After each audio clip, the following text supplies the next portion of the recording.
नमस्कार, मैं हूं सतीश। आप देख रहे हैं बिहार प्रदेश न्यूज।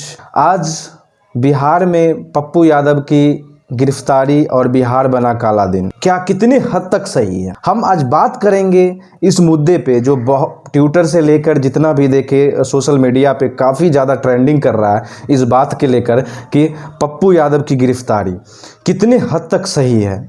तो सबसे पहले हम नज़र डालते हैं उन सुर्खियों पे और जानते हैं पप्पू यादव की प्रॉपर जो उनका कार्य रहा, उनकी जो राजनीतिक जीवन में जो काफ़ी समाज सेवा में सक्रिय रहे हैं। क्या समाज में सेवा करना क्या गुनाह है?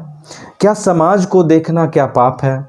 क्या समाज में उन गरीब लोगों को मदद करना, क्या आगे आना क्या गुनाह है? क्या सामाजिक सेवा लाना आप उस सिस्टम की बलि का बकरा बन जाना? बहुत सारे ऐसे प्रश्न उठता है सिस्टम पे भी, आज सवाल उठता है सरकार पे भी, आज सवाल उठता है व्यक्तित्व पे भी। पता ही होगा कि बिहार में पूरे देश दुनिया में बात करें और बिहार में बात करें तो कोरोना का पेंडेमिक दौर से लोग गुजर रहे हैं, जो काफ़ी खतरनाक समय चल रहा है कोरोना के लेकर। काफ़ी इस सिचुएशन में भी लोग मददगार के रूप में अगर आ रहे हैं तो उसे ऐसे संसार करने वाले न्यूज़ आती है और बिहार से आता है। तो इस बीच बहुत सारे ऐसे हम बातें करेंगे, सिस्टम पे भी बातें करेंगे कि क्या पप्पू यादव की गिरफ्तारी कितनी हद तक सही है। तो चलिए आज बात करते हैं कि एक्सपोज करना भी इतना महंगा पड़ जाता है, क्या बात है बिहार में।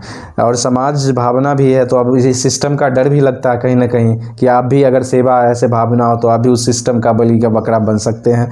तो बहुत सारे ऐसे प्रश्न भी उठता है, या प्रश्न उठता है कि क्या PMCH हॉस्पिटल्स में उजागर करना, एक्सपोज करना, क्या ऑक्सीजन को एक्सपोज करना, क्या मेडिकल संबंधित बिहार में कालाबाजारी एक्सपोज करना, क्या एम्बुलेंस को एक्सपोज करना उन्हें महंगा पड़ गया? बहुत सारे ऐसे प्रश्न उठता है।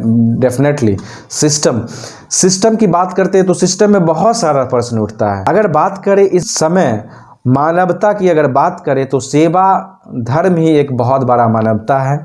मैं मानता हूँ इस चीज़ को कि और पप्पू यादव को कोरोना एक्ट अधिनियम आपदा के तहत उन्हें गिरफ्तार कर लिया गया है, लेकिन इस चीज़ को भी होना बहुत ज़रूरी है कि बिहार में उस सिस्टम की बात करें तो बहुत सारे ऐसे नेता भी हैं जिन्होंने कोरोना गाइडलाइन के बात करें तो उन्होंने बहुत सारे खाना भी बांटे हैं। बहुत सारे ऐसे नेता ने रूल्स को भी तोड़ा है, नियम को भी तोड़ा है। हाल फिलहाल बात करें रिसेंटली एक शर्मसार करने वाली घटना जो आया था कि बिहार में मुन्ना शुक्ला बहुत डांस वायरल हुआ था, आपको पता ही होगा। क्या वह सिस्टम का क्या वह हिस्सा है? क्या यह सिस्टम अगर आपके पास सेवा भावना आता है तो आपको अरेस्ट कर देते हैं? ये भी एक गलत है। आप अगर आपके पास सेवा भावना का अगर है तो उस सिस्टम में आपको भी बलि का बकरा बन जाते हैं।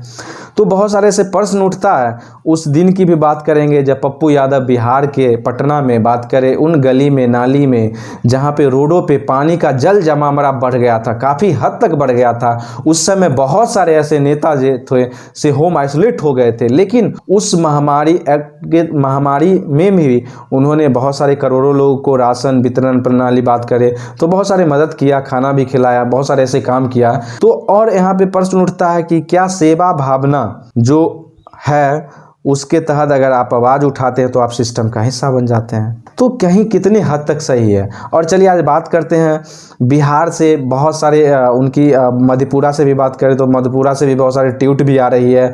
तो सबसे पहले हम बात करते हैं बिहार के पूर्व मुख्यमंत्री जीतन राम मांझी, जो हम पार्टी के बड़े राष्ट्रीय अध्यक्ष हैं, उन्होंने भी ट्वीट करके कहा कि बिहार में पप्पू यादव की गिरफ्तारी यह मानव जात पे असंवेदनशील है, गिरफ्तारी करना उनका। और बहुत सारे ऐसे नेता भी हैं, जनप्रतिनिधि भी हैं जो उन्होंने ट्वीट भी किया है। और सबसे पहले हम बात करते हैं पप्पू यादव की ट्वीट में भी उन्होंने लिखा कि 5 घंटे से गांधी मैदान थाने में बैठा के रखा है वो साहब, इतनी देर कितने लोगों के लिए ऑक्सीजन, हॉस्पिटल बेड, रेमडेसिविर आदि का प्रबंध कर देते तो कितना अच्छा होता। क्या बात है। और इसी बीच और भी ट्वीट आ रही है लोगों का। एक शख्स नया जी है, उनका ट्वीट आ रहा है, पप्पू यादव जी को बीजेपी के गद्दावर नेता का दफ्तर से एम्बुलेंस का उजागर करना महंगा पड़ गया। तो इसी बीच बात करें पप्पू यादव जी को मधेपुरा पुलिस की टीम आके ले जा रही है उन्हें, और आगे क्या अपडेट आता है फिर से मैं आपको बताता हूं। अगर आप हमारे चैनल्स पे नए हैं तो सब्सक्राइब करें। धन्यवाद, थैंक यू।